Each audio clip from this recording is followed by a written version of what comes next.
I can't talk about myself without bringing up autism. I hope that's not bothersome for you, but it's literally every single moment of my entire existence has been informed by the way my electricity flows throughout my body. That's what that means. And now that I'm in the state that I'm at, I have to. It's helpful for me to understand it, and so maybe there's an autistic community in the world that I can connect with too. Because I don't know how many people really want to hear all this shit all the time, but I think it's an interesting topic actually, and I aspire to write about it and talk about it more and maybe become not like an influencer. God, no, please, no. But I'd love to write a book. I feel like I have a book in me about my own story, about my own autistic profile, what it was like when I learned at 42 years old, roughly 2 years ago. It'll be 2 years this spring. It's like literally like a birthday. How floored I was that moment I read that first article. I didn't diagnose myself immediately off of one article, but it blew me out of the water to just go like, yeah, I don't really actually know what the fuck autism is. I know it's something I don't want. Looks like a huge nightmare, but I'm self-aware of my library and my brain and my autism. No one ever read an article. No one ever told. I never knew what it was. No one ever told me. Never ever. My exposure to it was so limited, only to enough that I had this notion of a kid, probably, like a kind of a very basic stereotype. And then I click on it, and then it talks about people who have had social dysregulation and problems their whole life, always feeling like outsiders and fitting. I'm like, yeah, that sounds about, yeah, that's weird. Weird that that's me completely at literally every stage of my people who have thoughts perhaps that think too. And I also think I'm ADHD too, little less confident, but like 98% confident, whereas autism like 99.99999. And like, oh, that's, yeah. Well, yeah, geez, man, my whole life, like the moment I wake up, it's actually been a problem for me my entire life because I get like freaked out the minute I wake up. My brain is like horses being let out of a burning barn. It just goes fucking crazy. So I have to like calm my brain down the moment I wake up. It sucks. And people who might have sensory problems, I'm like, yeah, actually it's been a lot worse in the last few years for some reason. And also I've always been the guy who like feels pain when fire trucks go by, and I'm always kind of weird about lighting being too intense. And yeah, that sounds, it's like this whole list of shit, and I'm like, what the fuck? That's all in like the first two paragraphs of that autism article I read. But nobody, and I mean nobody, can communicate the way I can. I'm kidding, obviously, but I have all these metaphors in my head. I want to like do a whole like animated thing, and actually, partly what this project with the cat has become. This is why I need someone else to do all this stuff in life for me, so I can just do projects. I'm going to animate a boat sequence where I'm in the water, where like there's a boat in the water and there's clouds and it's in the ocean, and the clouds part, and then we see beautiful stars and sky and moon. And so, because the metaphor I'm using is that learning you're autistic is like being in a wooden boat, none of this technology boat stuff, okay? Although plenty of ways to get lost and confused and kill yourself and with technology boats, but old wooden boat, timey time, and I've never ever seen the sky. Never. It's always been dark and cloudy. And then learning this information was like the clouds parting, and now I'm like, oh my God, wow, holy shit. There's a whole, plus I can also see the other boats finally. Didn't know there was other fucking people like me. Not that I assumed I was super special or unique or something, but that's an amazing thing. And there's a whole bunch of crazy politics around autism, and you got to fight with assholes on the internet about it. And there's a whole bunch of younger kids that are like, so your exposure to it is totally different depending on your exposure to it. And for me, that's why it was such a stunning thing. I had decided I was an INFJ. I had decided I was HSP, highly sensitive person. INFJ is part of the Myers-Briggs personality thing. I had been kind of seeking, but also thought I kind of understood myself. And what was really crazy about it is like, not crazy, but like, this is where I would start the book, is because I want to write it's also a good reason to talk about myself, which is like my favorite thing, I'm a solo podcaster. I mean, what the fuck is that? I have actually been accurately mapping my autism and my autistic profile and my autistic traits my whole life. I have all these ways of like, I've always felt, I've literally been describing myself as a chameleon, as someone who I don't really have a good sense of self, because like I can kind of mold myself to anybody, because that's a major part of what masking is, particularly the kind of profile I am, the hyperverbal sort of socially. I can really, and even today, if we were looking for as me as a kid, I might slip through the cracks in terms of autism detection in a kid. Super sensitive and emotional. Editing this cat video, I probably put in 10 plus hours, and at least was crying for 3 of those hours, just bubbling up emotions. Like my emotions are so powerful, they get so fucking intense. Then I handle the stuff with my traumas with my mom and all these other issues throughout my life. So that's why I have no doubt about it. I do get a little bit annoyed, and then we're gonna get to the video after I say this. Jesus Christ, fucking podcast, man, I'm so bad. It's 26 minutes in already. With my mother, what was I saying? Issues with my mom. See, it's gone. It's fucking gone.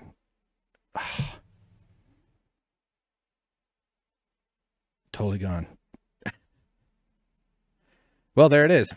There you go. That's part of the deal. That's the ADHD in there, right? There's the fascinating topic. Oh, the online, being online. I see all this kind of people calling it out as like, oh, people are just, it's just a trend. It's just people are just want to be autistic for the clout, and it's cool, and they're just trying to do it for attention. It's like, what the fuck benefit it? Why would anybody want that? Like, what are you talking about? There's so much to that, though. It's inherently conservative notion, though, to be like, new thing? No, must be just people being bullshitters. That's very weird. The other thing is like, okay, maybe a tiny, tiny, tiny sliver of people are literally making it up. 1 or 2% at very most, unlikely to be anywhere near that high, in my opinion. Those are the ones people would glom onto, or someone who seems cringy or too earnest. And I've actually been something my whole life I've dealt with is I know how I come across kind of weird to people, and I try not to, even though, and I can be very charming and I can fit in, I can pretend to fit in, but I can also miss the mark on all that. So, okay, I'll grant perhaps it's not 0, but there might be a few people in the world literally faking. Okay, fine. Not representative of the entire people. There's been research that shows like something like 90 to 95%, I think it's more than the 95% range, of self-diagnosed, self-identified autistics, when they do finally get tested, they are confirmed. There's also a lot of fucked up testing out there where people, there's this one Instagram series I've been checking out where they talk about people who had their autism diagnosis are rejected because the person or the psychiatrist or the practitioner was like, well, you can make eye contact, or you're not autistic, you told a joke. Like there's a lot of goofy information rooted in the ignorance of the 80s or the 60s or this, whenever that person stopped learning new stuff. So it's really wonderful that this trend is happening. And this is something I want to do when I get around to doing TikToks, is like, if I had known, if this trend had happened in the 90s, it would have saved me 20 years of hating myself. It would have saved me 20 years of fucking agony. See, there it goes. God damn it. So I wish I had known at a younger age, because it's caused me a lot of pain, man, not knowing. I'm definitely going to cry when we watch the cat video. So I welcome the trend. And if people, and to the degree that some people might be faking it, first of all, I think that's minuscule. There might even be a slightly higher percentage of people who are misunderstanding, who might be neurodivergent in some other way or have some other kind of thing. These things are not that easy. This is not math. We can't just dial it in the way we can with calculus or algebra or computer code and shit like that. It's psychology. It's all a black hole. Our brains we're studying it based on how they affect the things around them. We can kind of get in there. They are starting to like be able to like listen to your brain waves and then tell what song you're listening to. It's getting really bad. It's going to be fucking, don't let Elon Musk touch you. Don't fall asleep near Elon Musk. Just kidding. Well, don't do that for sure, but he has no tech skills. He's just a fucking rotten capitalist piece of shit monster. The world's richest guy out there complaining about how unfair the system is. Yeah. What a rebel. So, okay, maybe some people, maybe a tiny percentage of people are thinking their traits are autistic, and there's actually a lot of autistic traits overlap in individual, like you kind of need not the entire constellation. It's not that strict, but the generalized understanding is that if you have difficulty with social stuff, but everything else is, you don't have any sensory problems, you don't have any other stuff, then you have social dysregulation disorder of some sort, or maybe you just have sensory things, but all the other stuff's fine. And well, you're not really autistic. You have, but I'm not trying to gatekeep it either, by the way. I'm just relaying some of the stuff I've read. But when you kind of have that constellation, that's partly why I'm so confident. Not to mention all of my experience, and even down to being 2 years old, my mother used to brag and tell these cute stories of me using complete sentences at age 2 something. because I was way ahead of the other kids. And like, yeah. So, oh yeah. Gee, man, yeah. And the emotions are so powerful. So this is all why I'm so unemployable. And then, sorry, see, I'm just trying to fire off everything I've been thinking about this last month or two. So it's a fascinating thing. And of course, within human variability, in the 3D printers we call wombs of human growth, wiring up a human brain, one of, if not the most complex things in the universe that we understand. I actually talked to my brother, who is a neuroscience professor, about that exact notion. And he said, well, elephants have bigger brains, so it depends on what you mean by complexity. I was like, yeah, all right, just calm down there, fucking guy. Should I move to Sedona and open a crystal business or what? Neurocrystals, we're going to call it. Vortexes. I need money so desperately. It's insane. I might start a vortex business in Sedona. Is that even the right place? It's Arizona, right? Or is that New Mexico? Who knows? Entrepreneur. What was I saying? Fuck. Oh, complexity and brain stuff. Printing in the wombs. Like, of course there's going to be variation in the way these complex things called human nervous systems are developed in terms of where that comes out. So yeah, there's obviously variation makes sense. And so we're trying to map these variations.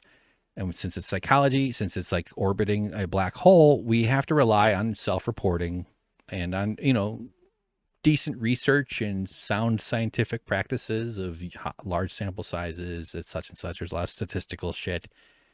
I never did well with statistics in college. They made us take statistics classes.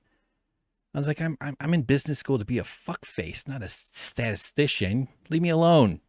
Econ 172. Fuck off.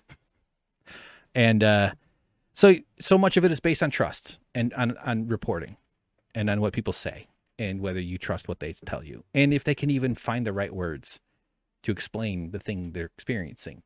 It's so complex. So we have to be patient with it. And if you're going to be mad at the system, or if you're going to call people out because you think you're the trend of, there's more of a trend to say that it's a trend than there's actually a trend. I think that's an unfortunate side effect of internet and trolls and all the bullshit that happens on the internet. But if you're going to call anything out, call out the cracks in the system. Call out the crevices in the system that were the ones people fall through. Like I said, man, if I had known at a much younger age, would have saved me so much agony, and I would have approached my entire world differently. I would have had a whole different narrative. I've been really hard on myself over the years. So, I can't fault anybody either. Yeah. But shit, there was one last thought there that was going on. So anyway, let me switch over into the Premiere Pro.